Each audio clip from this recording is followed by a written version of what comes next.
Hello, welcome to Conversations of Journey. My name is Ellis Rice, I'm your host for the day, and we look at conversations as being an exploration of the epic and the ordinary, the lives that we live. Today our guest is Marty Frierson. He's owner of One Love Wedding Chapel and Capture the Moment Photography. Welcome, Marty. Thank you. So Marty, first of all, thanks for being here. As I mentioned, we look at our stories as being the epic and the ordinary. It's your ordinary life that you've lived, but to some of us listening to your story and your journey, it could be an epic tale. So we start with our origin story. Tell us a bit where you grew up, who your parents were, what your life was like, siblings, any information you could share with us about who you are and what made you become who you are in your beginnings. Well, I was born in Cleveland, Ohio, from two entrepreneur parents. They owned 7 barbershops in Cleveland, called New York Barbershop, in the 60s. They divorced when I was 7. All the barbershops kind of folded, and they both went off into illegal activities. Mom remarried, Dad remarried, and they went off. So every year I changed schools. One year I was with my mom in Cleveland. Next year I was in New York with my dad. Next year so I never went to the same school no more than 2 years. So luckily I got an education, but I changed schools. Didn't have like a lot of long-term friends because I moved a lot and changed schools a lot. So I don't have the friends that I went to kindergarten with. You know what I'm saying? Right. And I changed states. So I had a good upbringing. They both was in illegal activities, so we had all the bells and whistles, home with the pool. When I lived in New York, I lived in a high rise with a doorman. So I had all the things that you can have as a kid growing up. What were your parents' names? Edward Frierson and Ella Wilkinson. So, like I said, they were successful, but when they broke up, the business broke up, and they all went off into their own things. Were you an only child, or did you have siblings? With my mom, I have 2 sisters, and with my dad, it's a bunch of us. So, yeah, I have a brother here with my dad. I have 2 brothers in Cleveland. Okay. Yeah. So, you described pretty much the middle class upbringing, Middle upper class. middle upper class. So you was all right. Yeah, coming up I was all right. Always had the things. As I got older, I love photography. In high school, as I was on the yearbook staff, I had my camera. I had a dark room in my bathroom. So I would go take pictures in school and go home and develop them and sell them the next day for $5. Okay. And that was cool for a 15-year-old kid. Okay. You know, I sold 4, 5, 8 by 10s a day, you know. Okay. So I was always kind of like a hustler. As I got older, I left from high school right to drug dealer. My mother was a connect. My dad showed me forgery. My mom showed me drugs. Okay. So that's what I did, and so that's was the life path that you was choosing for yourself. I wanted what you want to do. I wanted to be in the streets because everything, the working guy, you didn't have much, you know. And I was raised up with a lot, so I wanted new cars. I wanted to be fly, and the way I seen to get it was what I seen my parents do, you know. So I ended up getting a heroin habit, but which makes you have to always get money. I mean, I wasn't the heroin addict that you see in the street. I wasn't nodding on the corner. I mean, as long as you got money, you can sniff dope all day long. So I wasn't, nobody knew. You know, nobody knew I was on heroin for 20-something years. But I liked it. You do something, you try it, you like it, and you continue to do it. You know, so. Who introduced that to you? I had guys working for me selling it, and my first son's mother, very pretty lady, she liked it. I did it a couple times, and you know, like I said, you do it, you like it, and you continue to do it, whatever it is. I didn't know I would do it for 20-something years. You know what I'm saying? But I mean, I was a functioning addict, which keeps you in the streets, because you can't have a job and have a heroin addict, because you're gonna be sick more than you will. So luckily I had connects, so I could, you know, I was able to sell drugs. I had counterfeit credit cards, so I always had means to make money. And even today, I use my hustling skills to even in the photography, in the wedding chapel. It's, I wanted to be in the streets, and that's where I was at. When I changed my life around, I was just amazed that I was even able to change it around. I came here just with a camera that liked to take pictures in high school and turn it into a business. So how'd you wind up transitioning from either New York or Cleveland to Las Vegas? Well, I was married in Atlanta for 16 years, and my ex-wife, she just couldn't take me still being a heroin addict. She just was tired of it, and she gave me $10,000 just to leave. Wow. And I came to Vegas with 90 milligrams of methadone and sipped on it about a week so I wouldn't just be sick.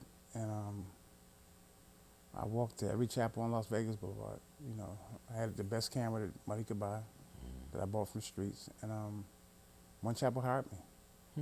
At that moment, they were paying me $25 a wedding, 35% of my sales, and I got a tip. So I would do a 10-minute wedding and sell it for like $400. So I got 35% of that. So I get $70 plus the 25, and they may tip me 50 or 100. And I'm finishing the 30-minute process. Wow. So I was like, wow. You know, I went to another chapel, they hired me. And I lived downtown, so I had 3 chapels calling me. Yeah, we got 5 o'clock over here, 2 o'clock over here, 6 o'clock over there.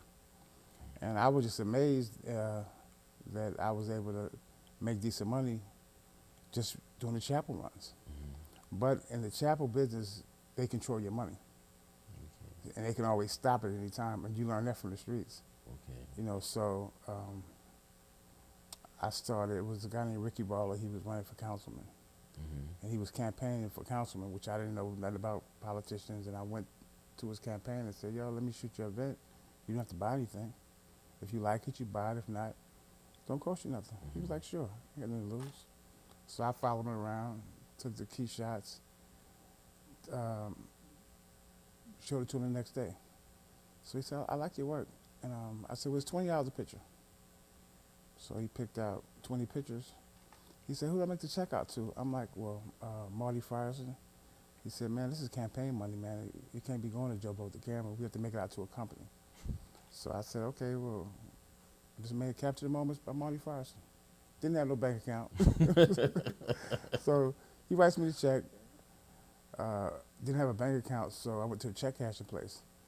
And they didn't want to cash it because I still had a Georgia ID here. I'm getting this campaign check for $400. So they eventually called him up. They said, did you just write this guy with this Georgia state ID a check for $400? He was like, sure. So he's like, man, I like you. I like your style. I like your work. We can roll with you, man, but you got to get it right. You got to have a business license. You got to pay taxes because this money got to be accounted for. So I went to my wife. I'm like, babe, this guy said he likes my work, and we got to get a business license. So she actually cashed it. We didn't have any money. She actually cashed in her insurance policy. I'm like, if this guy supports me, I'm saying we all right. I didn't realize back then that 1 or 2 politicians can't pay your rent. Right, right. You know, and it's really only campaign time is when they need you. I'm like, if I get these politicians, we good. You know what I'm saying? You know, but they don't, like I said, they only spend money during campaign time. So he passed me on to, I did get the license, Capture Moments. He passed me on to Weekly, Commissioner Weekly. He passed me on to Senator Horsford. He passed me on to Aaron Ford, which is our Attorney General. And I worked with all these guys for like 10, 12 years. Not like when they called me and hired me, they kept me. I mean, relationships. You know, Marty, we need you. Sometimes like one last minute calls. I know it's last minute, Marty, but can you be at such and such at 2 o'clock? You know what I'm saying? And I'm gonna shoot it, I'm gonna give it to my wife to edit it and have it to her the next day. You know, so, and sometimes there's no contract, we just phone. You know, can you how much? Bam, and it was done. You know, so, and eventually, Horsford took me to the Obama. I answer my phone like I'm still in the streets. They call me at midnight from a block number. And I'm like, Capture the Moments photography. It's like, we need you to photograph Obama in the morning. Give us your name, date of birth, and social so we can do a clearance. I'm not passing no clearance. I know I'm not passing no clearance. I know what I've done. I got forgery convictions, drug conspiracy convictions, and still had warrants in Georgia. Wow. Traffic warrants, though. Okay. So they said, if we don't call back, be at this address. It was actually the Nevada Partners, I think it was. and they were in a jam, and my name popped up, Marty Picks. I'm gonna answer that phone. That built kind of a relationship, not a talking relationship with Obama, but they called me. I was on point. I produced some good work. If they had any questions, I'm sure they asked Horsford. You know, and Horsford, you know, that's my photographer. He works with me, so. And that was just a real good experience that noted I photographed the president. Wow. You know, and he came and gave me a hug and took a picture with me and gave me a check. Which is You know what I'm saying? So, icing on the cake. So I photographed Joe Biden several times, went to his hotel. Same thing, give us your information. I had to write a 3-paragraph essay about myself, which I mentioned I photographed Obama already. I bought a home in a bad community, in a bad economy. I've been in business for years at that point. And Joe asked to take a picture with me. Joe was like, Marty, let's take a picture. Like, all right, Joe, bam. I photographed Bill Clinton when he was campaigning for Obama. I went to the Greenspan estate. I'm like, how am I getting into these positions? Horsford called me like, yo, we need you to photograph Bill Clinton. I'm like, I'm supposed to photograph Joe Biden. Well, forget Joe Biden, hit Bill Clinton. I'm like, oh, Marty, you know what I'm saying? You know, it's just, the opportunities just come. So what you're describing is relationships. Yes, and yes. the importance of having them in developing your business. Sometimes you can get a shot and you got to produce. You may not get a second shot. If you can produce on that first shot, they're going to keep calling you. So you got to be ready. You got to be ready. You got to be ready and you produce a good product. And to me, that's the key to where I'm at in my life. You know. So no matter where you were, you always kept the photography side. You say you started in high school. I started in high school. And then you kept it going no matter where? Well, no, I left for 20 years to the street. Wow. So I stopped photography at 17. Okay. And then I went to the feds at 21. I did 3 years in the feds. My mother did 18 straight years in the feds. So, from 17, I went to the streets. You know, I just worked the streets, and after, I didn't get it right until 40 when I came to Vegas. Okay. You know, I mean, all that time was fun. It was just fun. You know, you're using drugs, you're getting a whole bunch of money, but you're not doing nothing with it. You know what I'm saying? So now I just think on a different level, you know. So you came back to the photography. I came back to the photography. And that's what did it for you. Yeah, and it's been great. I mean, pretty much every black organization here has used me. Urban Chamber, Urban League, 100 Black Women, 100 Black Men, AKAs, Deltas. I mean, NARAB, a 5-day event where Jesse Jackson was the keynote speaker. The Trumpet Awards, they flew me out to Atlanta. I met them here in '07 for the Trumpet Awards. Okay. They offered me $500 to shoot the main event. I said, I want to shoot all 4 days. You know, we only got $500 in the budget. The next year they flew me out there. They gave me what I wanted. They gave me $4,000. You know what I'm saying? You know, so it's the hustling that was built. 5 days, you can't see what I do. I mean, on that one day, but if you see me running around, I forgot what casino I was in. I ran around for 4 days. And the guy was like, man, you working too hard. But they noticed it. I mean, I'm doing what I love to do. I'm in a room with all these celebrities, Quincy Jones and Smokey Robinson, and it's a big room, and I'm just snapping and running. And I'm not getting tired because I'm loving what I'm doing. And Sonoma Clayton, I mean, they watching me. They seen the finished product. And we went to this guy. So they had me for 4 years, flew me out to Atlanta, you know, and paid me well. Nice. Yeah, so that was one of the biggest things that when you're doing an award show with just, you know, a little old me that came here with a dope habit. And I'm flying back to Atlanta, you know what I'm saying, in first class. You know what I'm saying? So that was good. I have a lot of firsts. A lot of firsts from the chapel, the first time they hired me, from when they called Obama at midnight. I mean, I had MGM call me. I never called MGM. You know, Marty, we got a photo shoot. They have, these big organizations have diversity money, and they got to give it to a brother every now and then. So I think I fit the bill. Okay. So I've done stuff for UNLV. I've done stuff for MGM. I've done stuff for Cox Communications. They throw me a couple checks a year, you know what I'm saying, which is cool.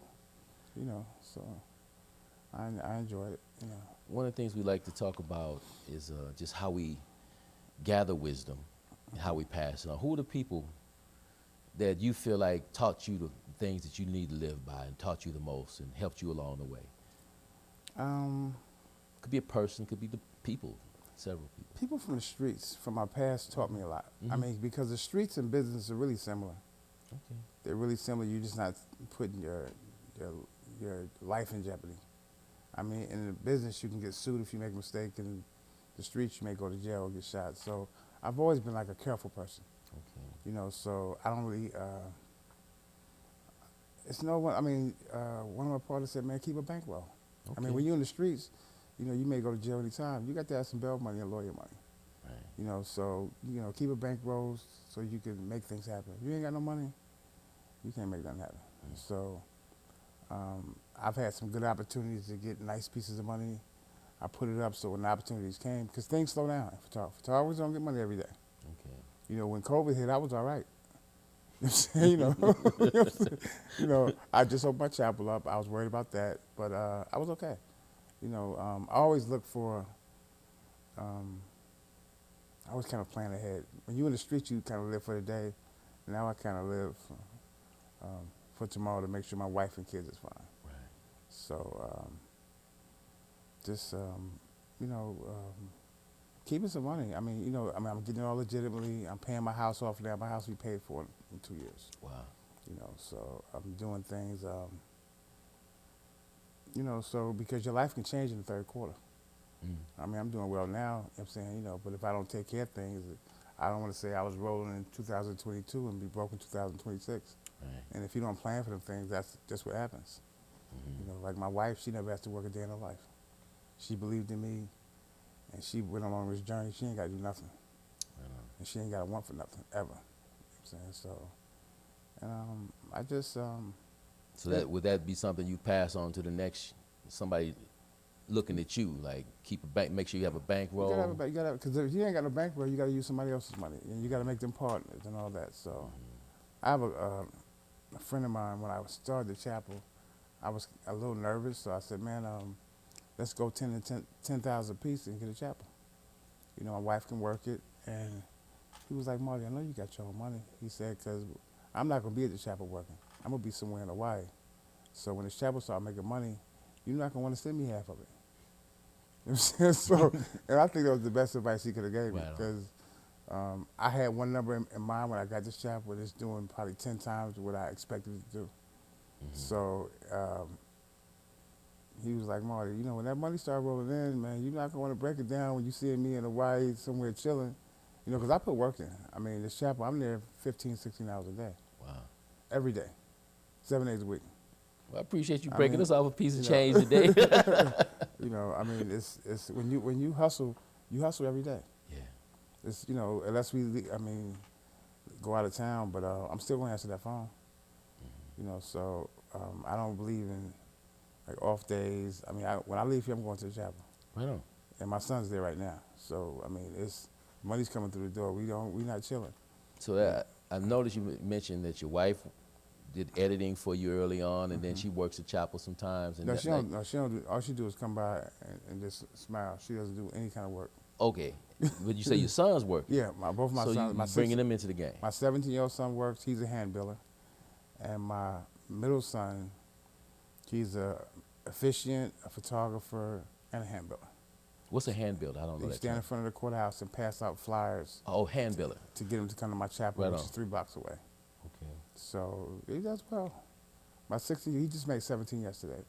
I mean, he's bringing home $1,700 a week part time off passing out flyers, because he gets 30% of what he brings in. Okay. So what we're doing now is we just, my wife and I, we're just traveling. I mean, in the last 8 months, we've been to the Dominican Republic, we've been to Hawaii, we've been to Cabo. We just took a 7-day cruise to Mexico. So we're just enjoying. When I'm gone, my middle son, like I said, he's the photographer.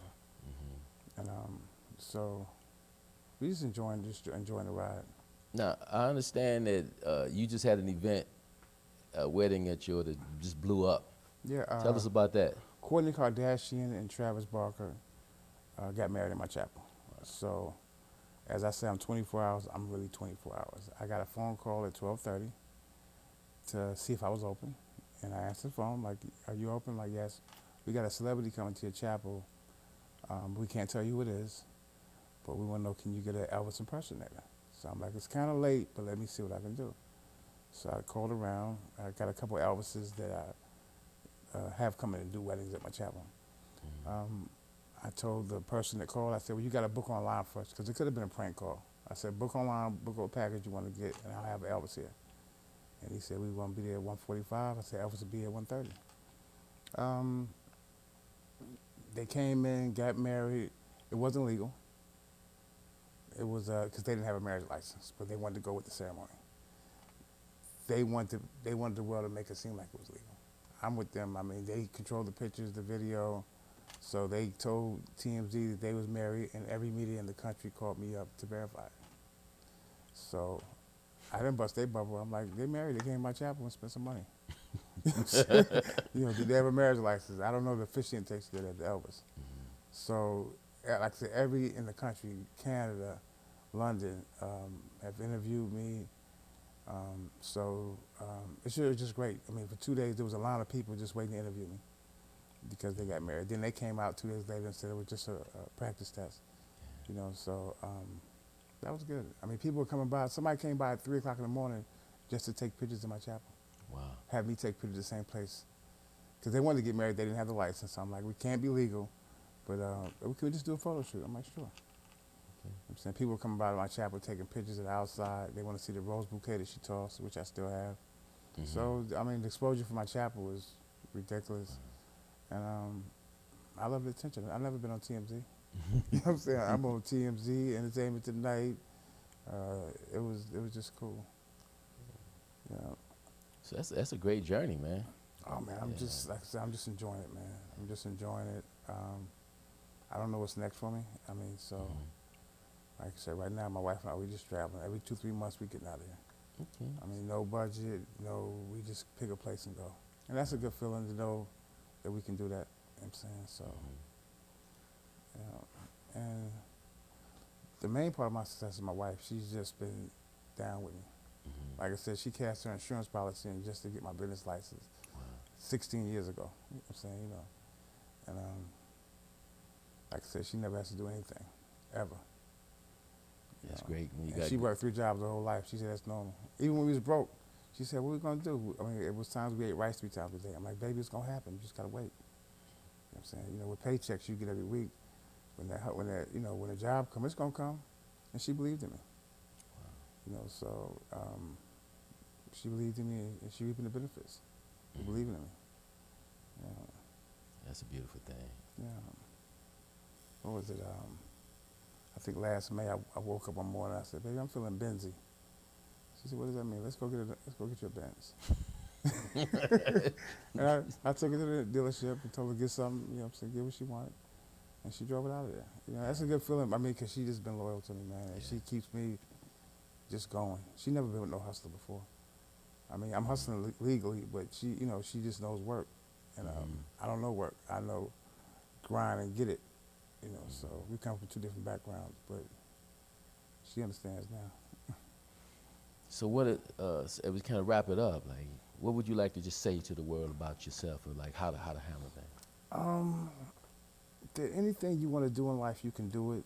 I mean, for me, being a heroin addict, a career criminal, and when I was a career criminal, I wanted to be in the streets. I didn't want to do nothing else, so I got what I wanted. When I wanted to be a photographer, I wanted to be a photographer, and went all the way to Obama. So from starting off in the clubs to the president, you know, I started off in the clubs, in the Ice House. I would shoot, my wife would print. And people recognize you. I mean, I don't do stuff for show, but when I do something, I work hard at it. And the right people recognize it. And the right people recognize you, they're going to call you. They're going to write your check.